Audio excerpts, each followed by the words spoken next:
It's always one thing or another at these Sam's Clubs. Right behind me, there are 5 trailers in all 5 dock spaces. No tractors pulled up to them. They're all just sitting there ready to be unloaded or whatever they're doing on the inside. There is no available spot out there. There is one Walmart trailer. It's a reefer and it's currently on. So I don't know what the deal is there, but what I do know is that I have 1 pallet I need to drop off here.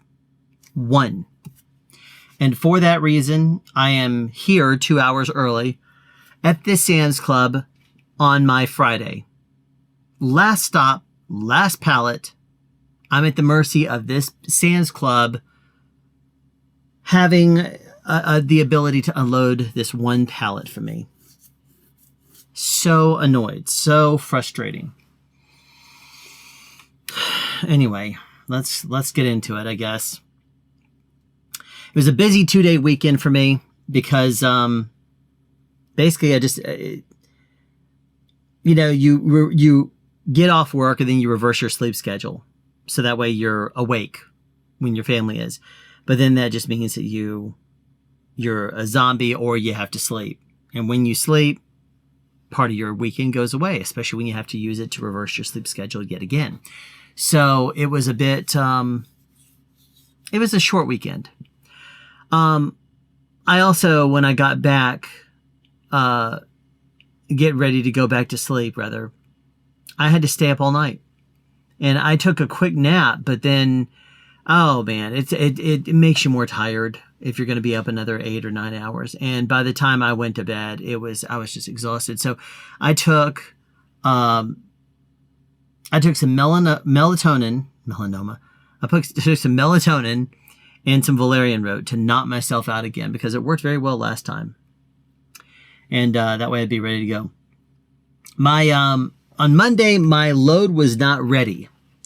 So when I arrived, so they threw me in they put me in a truck. That truck was apparently a platform science truck. And I've only been trained on the Omnitracks, the god-awful Omnitracks. I need to be trained on platform science. But there's so many things about it that are good, but then there are some things about it that aren't necessarily good, like it makes it easier for them to micromanage you. Anyway. I couldn't even log into this stupid platform science because I got there and they were just like, well, the only truck we have for you is a platform science. Can you go out there and just figure it out? Your load's not ready yet. And so I'm like, okay, I'll see what I can do. I couldn't even log into this stupid thing. So they gave me the phone number to a mentor who I called, and he was nice. He basically gave me the login information. So I logged in. Now, my assigned load was I had a Duluth incoming. Then I had 3 near Augusta starting with a 4 a.m. store. Starting with a 4 a.m. store by the time I finally picked this thing up. So I went straight into the planner, who was lucky still there because it was kind of early. And I said, hey, if you send me on a noise ordinance that has to be done before 8 p.m. or 9 p.m., and then you turn around and send me out to Augusta and tell me that this is going to be a place I got to, basically, I can't drop off before 4 a.m. And then there's 2 other stops, including the god-awful Deans Bridge Road Walmart that's slow and horrible. I will violate my clock like crazy. So I said, I need something other than that on the second load. So she ended up changing me.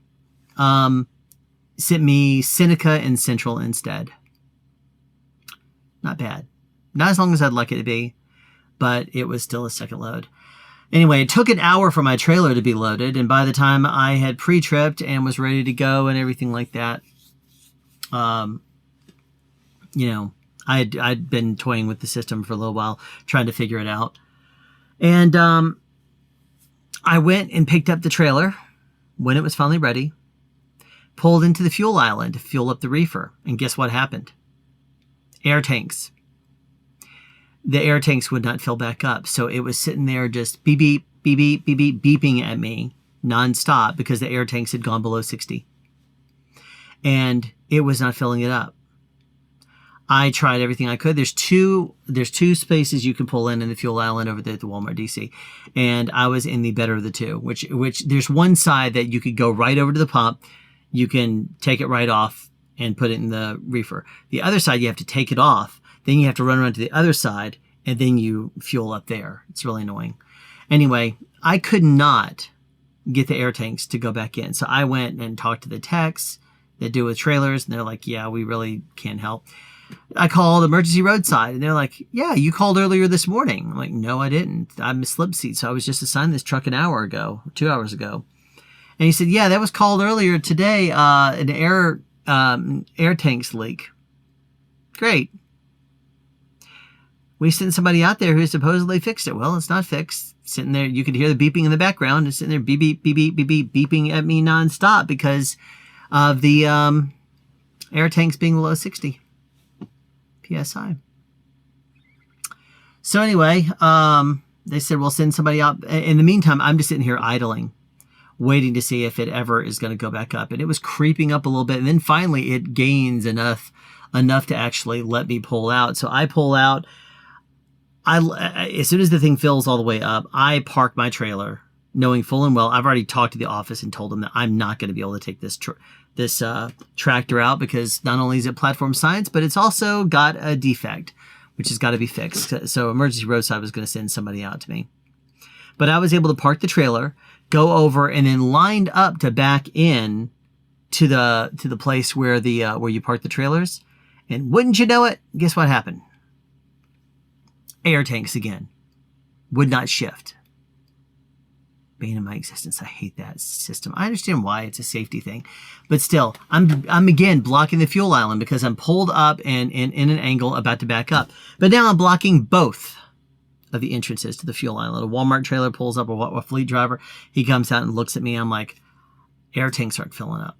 I'm literally in a holding pattern. So he went in, talked to the guys inside the shop to ask if they could grab the forklift and just push me back. Anyway, the truck all of a sudden started filling up with air right as the guy got back. And as soon as it hit enough pressure for me to back up, I backed that thing up. And I dumped that the tractor. I went inside and said, here are the keys. What do you got? And they put me in another trailer. So that was at least good.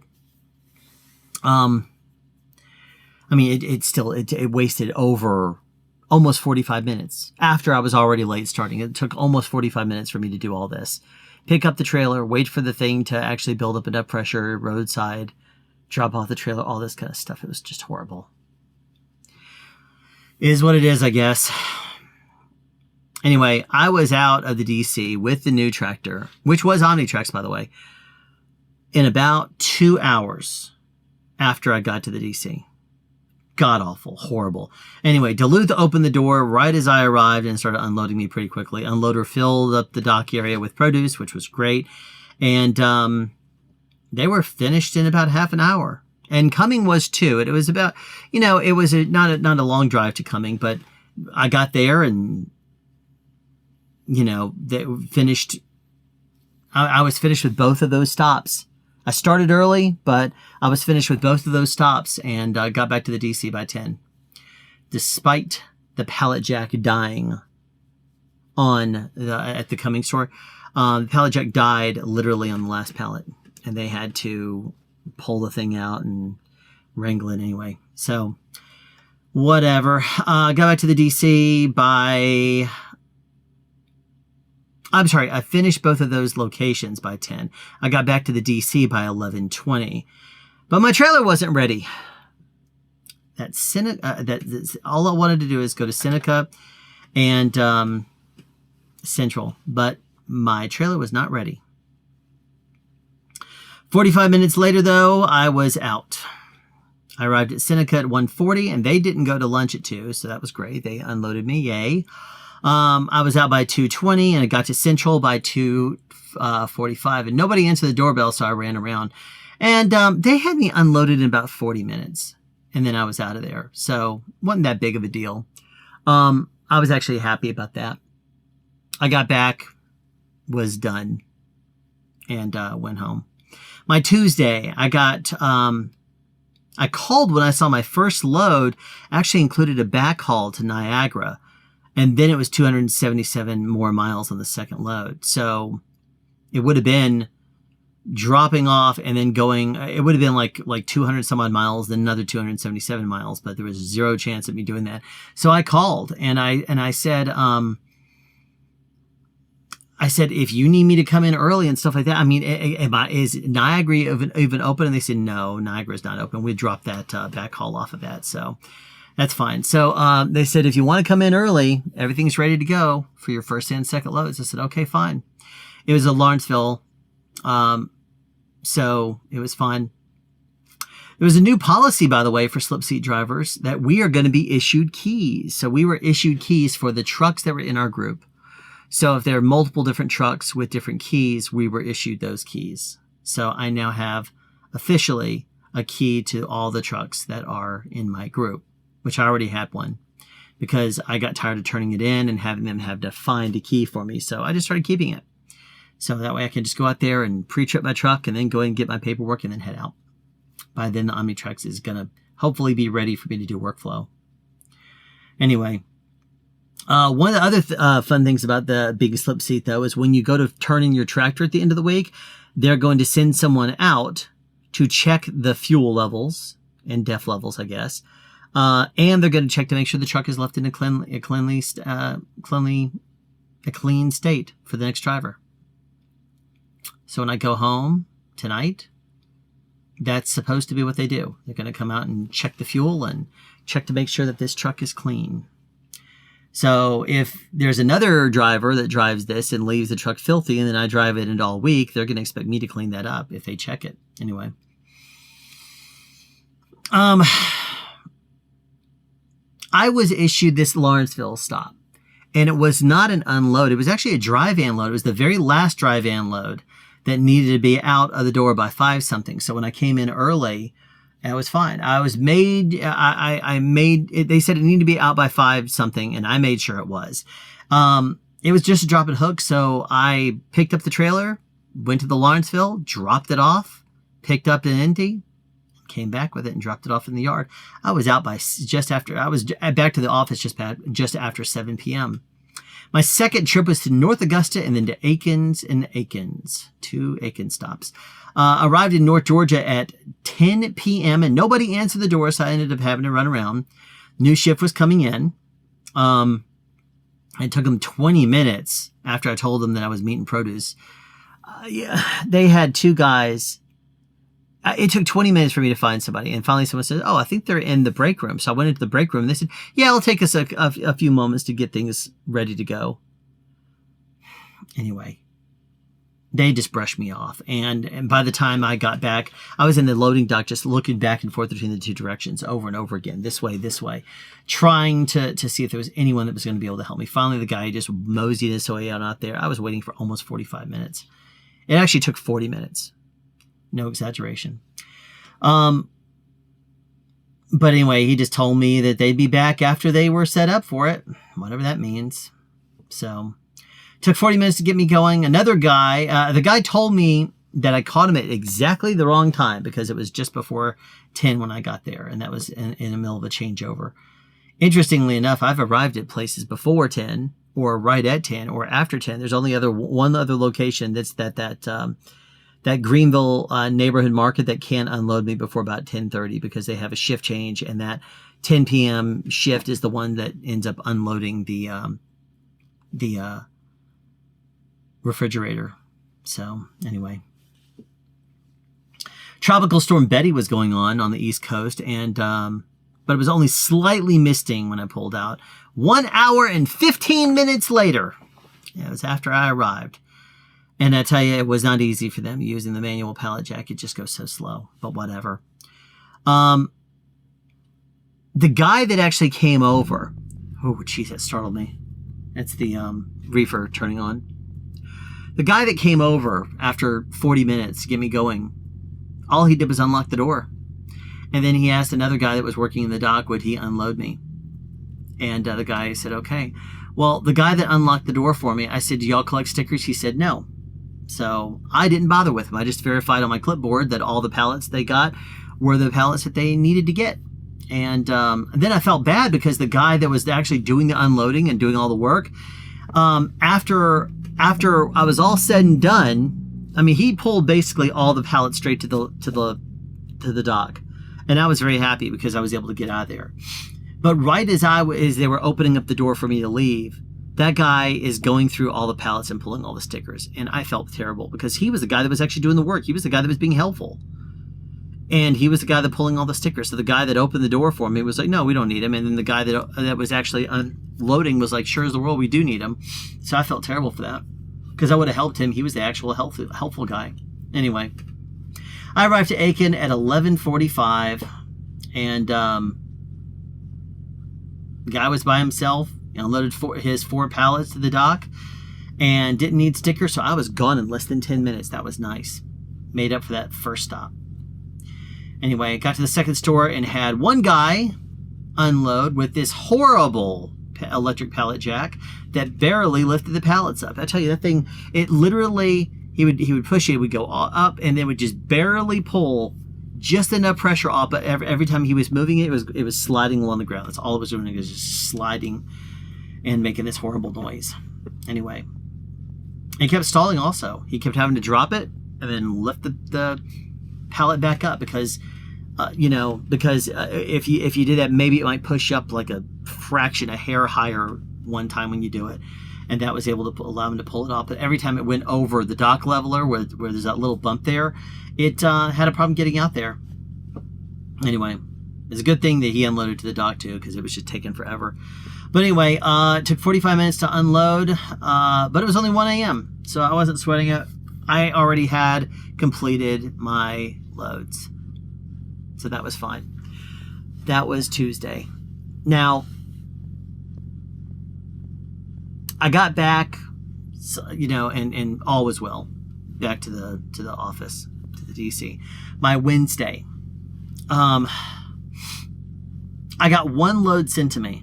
It was Statesboro times 2 Statesboro loads, Waynesboro, and then Athens 4 a.m. Not happy about it, but it was what it was.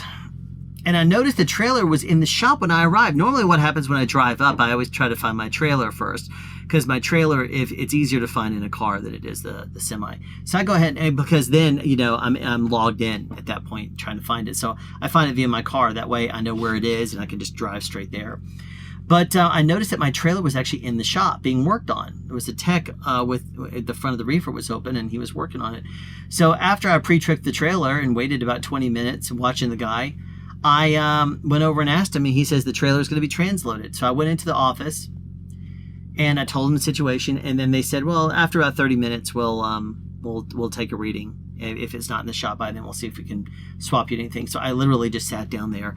I find that if I go back to the trailer, I'm out of sight, out of mind. But if I sit there in the chair that's right across from him, I'm not out of sight, out of mind. They're looking at me. So they're going to constantly check the status of things.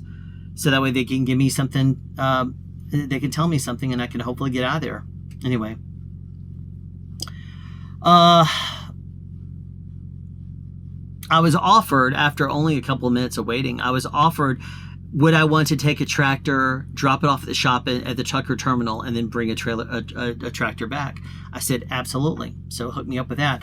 On my way down there, there was traffic due to a car crash. So that took a little bit of time for them to get through, to get through there. But then once I did, it was fine. Coming back was very easy. And I got back in just over 3 hours, and a lot of that was because of the wait. They had assigned me for my second load, Gainesville, Jasper, and Blue Ridge, and I got out of there within an hour. Now, I'll tell you, driving the North Georgia mountains, every one of the North Georgia mountain stores is great. They are very organized. The only one that sometimes is difficult is the Dalton Neighborhood Market, and that's only because they are usually busy, they're working, and they don't always hear the doorbell. But once they open the door, they are very organized, and I love it. So the North Georgia mountains, you pull up there, they get notified, they open up the door when you're there. Half the time they already have the door open. You don't even have to ring the doorbell. And if you ring the doorbell, someone's right there, so they go ahead and open it. They're very well organized and very well staffed too. That might be part of it. So anyway, all 3 stops were pretty good. Each one was faster than the last. Gainesville took 30 minutes for 6 pallets. Jasper took 24 minutes to unload 10 pallets, and Blue Ridge was 16 minutes for 8 pallets. Man, I tell you, that was awesome. But but here's the note. I had trouble sleeping for the past 3 days. And I already had my assignment, so I went in early because I was just tossing and turning. If I wake up and check wake up between about 2 and 2:30, I just end up tossing and turning. I can't get back to sleep. So I went ahead and went into the office. It took nearly 45 minutes to get me out because of truck assignment issues. This is just so annoying. So I got there. They assigned me a truck. It was platform science. Now, when I was on my Monday and they assigned me a platform science, when I was given that Omnitrax, the second truck, I was told, well, they didn't bother to actually look. They just did the half-ass thing and just looked part way. We actually had a Omnitrax truck there. They just didn't look very well. So I was like, great. So this time I went back in and said, do you have anything that's not platform science? And they looked, and then they said, okay, we found you one. And they said, it's got a smoker in it. Let me see if I can find you something that doesn't have a smoker in there. Finally, they ended up saying, here you go. They sent me out to this truck, and I got out there, and it ends up having a steering column lock on there. Now, I told you I haven't used my steering column lock in months because it doesn't end up being a very good thing. It's always annoying. And I came to find out because I went into the office and they said, oh, well, let's see if it's a universal, I can go out there and unlock it. Well, I got out there and the driver who had put that steering column lock on, we used his own lock, so we weren't able to get it off there, so I couldn't take that truck. But he says, we're not supposed to. At the DC, we were told not to do it anymore. I said, how long has that been into effect? He said, since before you started. I said, really? Because I was told when I started that we're supposed to use them. He said, nope, you're not supposed to, not on the Walmart accounts. I was like, okay, whatever. So anyway, they finally found a truck that did have an Omnitrax, and I finally got out of there, and it was just after 5. I mean, after all this chaos, I went in early, and it was fine. I went to the Lawrenceville Neighborhood Market, Calhoun, and then Tryon. That was what I was doing. The Lawrenceville Neighborhood Market was the same one I went to. That had the docks were outside, so you had to actually pull up, and then they opened up the door and hit the button from the inside to bring up the dock, and you were literally unloading outside. So I can imagine in cold or icy weather or something like that, it's going to be kind of miserable, not backed up, not climate control. Anyway, I got to the Lawrenceville around 6:30 and the unloading went very fast. I was out before 7, even with shuffling around pallets and stuff like that.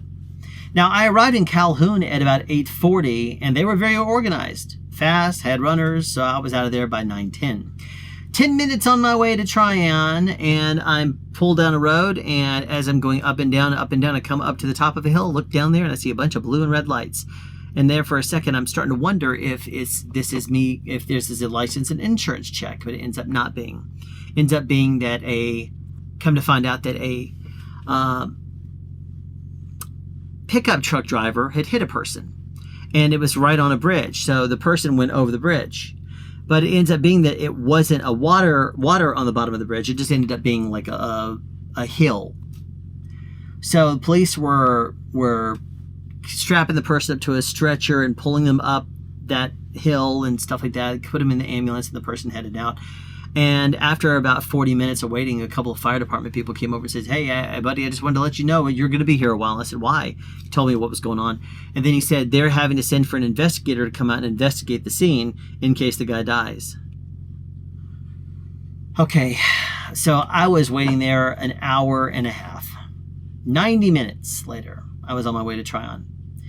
I called the office and gave him a heads up that I was going to be delayed, and that asked what time is this load supposed to be off, the trailer is supposed to be off the yard, and they said by 3:06. I said, I don't think I'll be able to get it off the yard by 3:06, so if you could assign me something shorter, that'd be great. And they said, we'll have to see, a lot of drivers have called out tonight. So I was like, okay, whatever, we'll see. So I got to Tryon, and it went very fast. fueled up on my way back, which was only like 10 miles down farther south, and I got to the DC around 2:30. So I was able to actually streamline the process. I called the office on the way, and they said, okay, we'll go ahead and close you out. Well, I didn't realize they were going to go ahead and do my paperwork. So that way, when I stopped, it said Walmart, location arrived, and I thought it was the same load until I realized it was actually they closed out my paperwork, and because I told them I need that if I was going to be assigned the same thing, I need to get out of there. So they helped me by doing all that. So that way, the OmniTrax popped up my load as soon as I was ready. So that was good. The office, basically, I got out of there. I got to my first of two stops, which was Lawrenceville. Ends up being the Walmart that's directly behind me right now. I'm in Snellville right now. Snellville Slams Club is where I am right now, but that's the Snellville, Lawrenceville location, Snellville location right behind me. God awful. I hate that location. I rang the doorbell. I was looking through the little peephole. There was people in there working, but they were acting like they didn't have any hearing. They were just completely ignoring me. So after 10 minutes, I ran around. I had arrived there by 3:40, and nobody would help me. They were like, oh, yeah, the manager is at lunch right now. When's the manager coming back? Oh, they just left. I'm like, so are they the only person with the key? Yep. I found another employee that was able to text the manager because the manager wouldn't answer the phone. So, this employee called the manager, and the manager said, did not answer the phone, but responded back via text, I'll be right there. And they said, hey, your meat and produce is here. We just need you to unlock the door. Yeah, I'll be right there. Never was there. I found multiple employees. They also did the same thing, texted the person. Person never showed up. 40 minutes after I got there, the person that operates the loading dock, who's supposed to be there at 4 a.m., it was 4:20. She instantly shows up and is quick to tell me that both Isaiah and Kelly are the managers, and both of them have keys. None of the leads or anybody else has the keys, unlike other locations where people are actually trusted. They basically were just like, oh yeah, well Isaiah and Kelly are our managers, and a whole bunch of the employees that were there felt really bad on my behalf and very frustrated on my behalf because they knew the situation. I was just sitting there waiting. And they were like, yeah, these managers don't care. They do this to drivers all the time. I'm like, that's so inconsiderate. Anyway, I had by then asked if the two guys that were there for meat and produce, if they could just unload me to the dock as quick as possible. And they both agreed to. So, anyway, in the meantime, I kept being told the entire time the managers were on their way back. The managers never showed up. So by the time I got out of there, managers still had not even come back to say hello or to check on anything. I don't know what the deal is, but the management there, at least the manager that was working that night, I think they said it was a lady. I think probably Kelly, because Isaiah would not be a female name. Incompetent as hell. Very inconsiderate towards Martin drivers. So anyway, got out of there, got to the next location, and this location was fine. I got there, and they literally had me out in about, how long was it? I mean, I want to say 15 minutes, but I arrived just before 5 at this point, and my clock was expiring, and they had me unloaded by 5:30. I was like, thank you, Jesus. That was so awesome that they were so streamlined. But the guy was not overly fast on the pallet jack. He just pulled things out and lined them up, and the next guy pulled them and ran them back, and then I pulled stickers and I was out of there. So I got back to the DC. And I was literally done with my day about 20 minutes before my 14-hour clock was expiring. I tell you, why can't all stores be like the North Georgia Mountain stores? Why do they always have to be disorganized and stuff in places like Snellville? So terrible.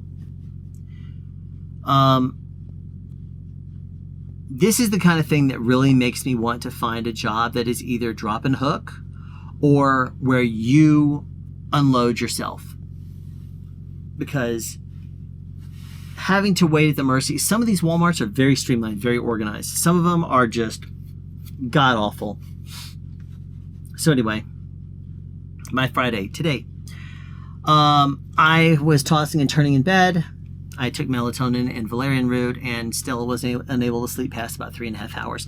So I called the office because I was sent one job, one trip.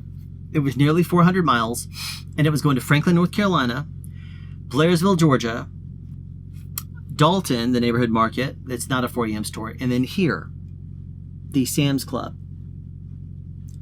in Snellville. Okay, so I drove the 120 almost miles to Franklin, North Carolina, unloaded there. It was beautiful out there. It was just beautiful. Sun was setting and stuff like that. So the shadows were long and the sky was just really pretty shade. Got out of Franklin while it was still light. I arrived in Blairsville. I mean, the Franklin location only took me maybe 25 minutes to unload. The only thing that was sucky about that is when I got there, they opened the door quickly, and they were like, what do you got, frozen dairy? I said, no, meat and produce. And they're like, meat and produce? Oh, we weren't expecting you until like between 2 and 5. I was like, well, sorry, we're here early. And then he talked to the manager guy that opened the door, and the manager was like, yeah, sometimes it happens. The cooler should be open, so you could go ahead and unload to that. We did. But when I was like, all right, I need to get out this door, and they said, oh, manager will be here. It's like, we called him. Well, it was that same manager again that they called. But I ran around after a few minutes of just waiting and nobody coming, so I ran away. And I ran around the side of the building, and the guy that unlocked the door, that was the guy that was called to unlock the door again for me, he was just outside talking to some other employees. And so I was like, great. Thank you very much for being inconsiderate. Anyway, I got out of there. I got to Blairsville, which was like 50 some odd miles, but a lot of it is in the North Georgia mountains, and it's very steep, sometimes going below 25 miles an hour because it's so slow. Anyway, got up there and then went to, let's see, second stop was Blairsville. That was pretty streamlined. And the sun was setting as I pulled out of there. And then I got to Dalton, and Dalton went fine too. I got to Dalton by about 11:30, almost 11:30. It was about 11. It was almost 11:40 actually. And I got in there and they unloaded fast. They had runners and stuff like that. So I was good. I got there and they were just like, yeah, let's go. So I was pulling stickers. I was throwing them on the thing. They were pulling the pallets off, and the runners were running away with them and stuff. So it was a very well-oiled machine. But one pallet was remaining, and that was this Sam's Club. Yeah. So that's where I am right now, at the mercy of waiting here for 2 hours. And by then, somebody will open up the door. I really hope that another truck pulls up here and pulls off one of these pallets, or one of these trailers. Because waiting all this time is just so annoying. In other news, I mentioned that I have been looking for another job. This Walmart account with Martin goes back and forth between having a decent paycheck and one that's low because of the slip seat, off for 3 days, off for 2 the next time. So work 5 days, off 3, work 5 days, off 2. And usually at this point, I've gotten to the point where I'm able to, say to the planners, come on. And they know me pretty well now. They know how they can double me up without too much stress, and how they can give me a lot of miles, and I'll just pound through them. And for the most part, it's working out nicely. But tonight,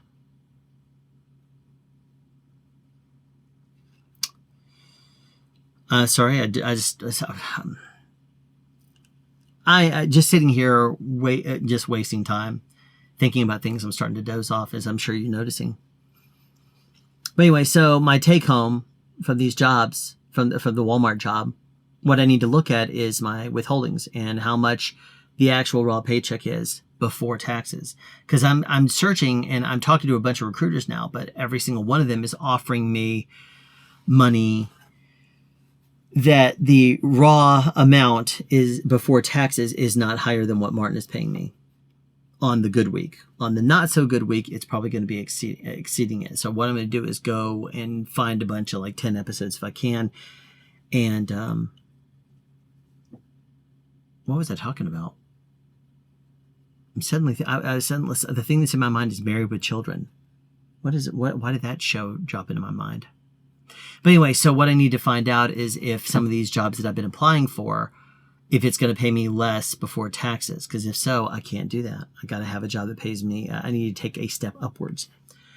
And I've talked to a bunch of different places. I've talked to a few different recruiters, and some of them are instantly out. I'm just like, nope, not going to do it. When you offer me 49 cents a mile and there's tarping and everything else, and I'm just not going to do it. There's another one that was offered me that was 10 days at home, but it was 8 weeks out. Jeez.